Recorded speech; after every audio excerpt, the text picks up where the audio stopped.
রাজনীতি করেন, আপনার প্রতিপক্ষকে রাজনৈতিকভাবে মোকাবেলা করেন। এই যে বিহাইন্ড দ্য সিনে গিয়ে নানান ধরনের ফটোকার্ড আপনারা বানাচ্ছেন, যেগুলো টোটালটাই বিকৃত মস্তিষ্কের চিন্তা ভাবনা। এগুলো কার্জন হল কেন্দ্রিক অনেক সমস্যা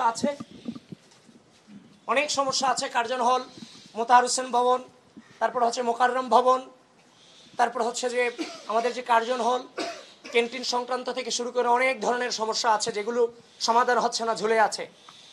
আমি শিক্ষার্থী ভাই বোনদেরকে বলতে চাই, নিজের অধিকার আদায় করতে গিয়ে যেমনভাবে পূর্বেও আপনারা পিছিয়ে যান নাই। সায়েন্স ফ্যাকাল্টি এই বিশ্ববিদ্যালয়ের গুরুত্বপূর্ণ ফ্যাকাল্টি, যারা বাংলাদেশের সম্পদে, প্রত্যেকটা ফ্যাকাল্টি গুরুত্বপূর্ণ, কিন্তু তাদের সকাল 8টায় ক্লাস শুরু হয়, বিকেল 5টায় ক্লাস শেষ হয়। সেখানে ল্যাবও আছে, এখানে লেজার পিরিয়ড একদম কম। সেই জায়গা থেকে এখানে কিন্তু বিজনেস সায়েন্স যে ফ্যাকাল্টি, সেই ফ্যাকাল্টিগুলোতে ক্যান্টিন থেকে শুরু করে অনেক ধরনের ঝামেলা আছে। সেই ঝামেলাগুলো বাংলাদেশ জাতীয়তাবাদী ছাত্রদল তারা তাদের জায়গা থেকে, প্যানেল থেকে প্রতিজ্ঞা করছে, যত ধরনের সমস্যা আছে সেই সমস্যাগুলো আমরা ইনশাল্লাহ সমাধান করব। এখনো আনুষ্ঠানিক নির্বাচনী প্রচারণা শুরু হয়নি। যে সমস্যাগুলো কথা আমরা বলে গেলাম, যে বিশ্ববিদ্যালয়ের নিরাপত্তা সংক্রান্ত যে সমস্যাগুলো, মিস ইনফরমেশন, ডিসইনফরমেশন যেগুলো ছড়াচ্ছে বিভিন্ন যে প্রপাগান্ডা বাহিনী, এগুলোকে বিশ্ববিদ্যালয় প্রশাসন খুব দ্রুততম সময়ে এগুলোকে বন্ধ করতে হবে। আপনাদের সকলকে ধন্যবাদ। আপনারা সকলে আমাদের জন্য দোয়াতে রাখবেন, পাশে থাকবেন। আর আপনাদের মধ্য দিয়ে বিশ্ববিদ্যালয়ের আপনাদের মধ্য দিয়ে আমি শেষ কথা, বিশ্ববিদ্যালয়ের সকল ঘরানার, সকল মতের, সকল পথের প্রার্থী এবং ভোটার যারা আছেন সকলকে আমি আহ্বান করছি। হাসিনা চলে গেছে, একটি দীর্ঘ সময় এই ঢাকা বিশ্ববিদ্যালয়ে মানবতার জীবনযাপন আমরা করেছি।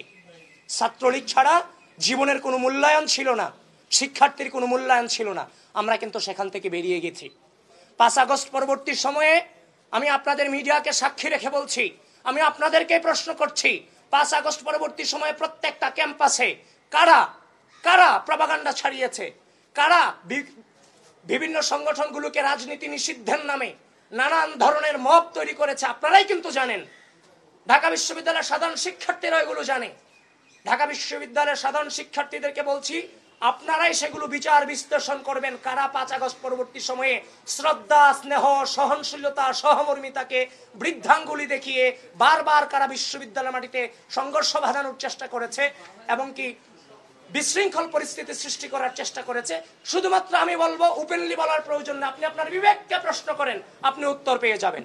সুতরাং যারা বিশৃঙ্খলা সৃষ্টি করতে চায়, আমি আপনাদের সকলকে উদাত্ত আহ্বান জানাচ্ছি, ঢাকা বিশ্ববিদ্যালয়ের মাটিতে ছাত্র রাজনীতি কিংবা আমাদের প্রত্যেকের অবস্থান হবে শ্রদ্ধা এবং স্নেহের সমন্বয়। আমাদের টার্গেট থাকবে একটাই, পড়াশোনা, গবেষণা, সহশিক্ষা, ব্যক্তিত্ব সম্পন্ন এবং দেশপ্রেমিক হিসেবে গড়ে তোলা। এজন্য সকলকে আহ্বান করছি, কেউ কারো পিছনে না লেগে ওপেনলি রাজনীতি করেন, আপনার প্রতিপক্ষকে রাজনৈতিকভাবে মোকাবেলা করেন। এই যে বিহাইন্ড দ্য সিনে গিয়ে নানান ধরনের ফটোকার্ড আপনারা বানাচ্ছেন, যেগুলো টোটালটাই বিকৃত মস্তিষ্কের চিন্তা ভাবনা, এগুলো থেকে বেরিয়ে আসেন। কোনো নম্র, কোনো সভ্য, কোনো সুস্থ মস্তিষ্কের মানুষ এই ধরনের অপপ্রচারে লিপ্ত হতে পারে না।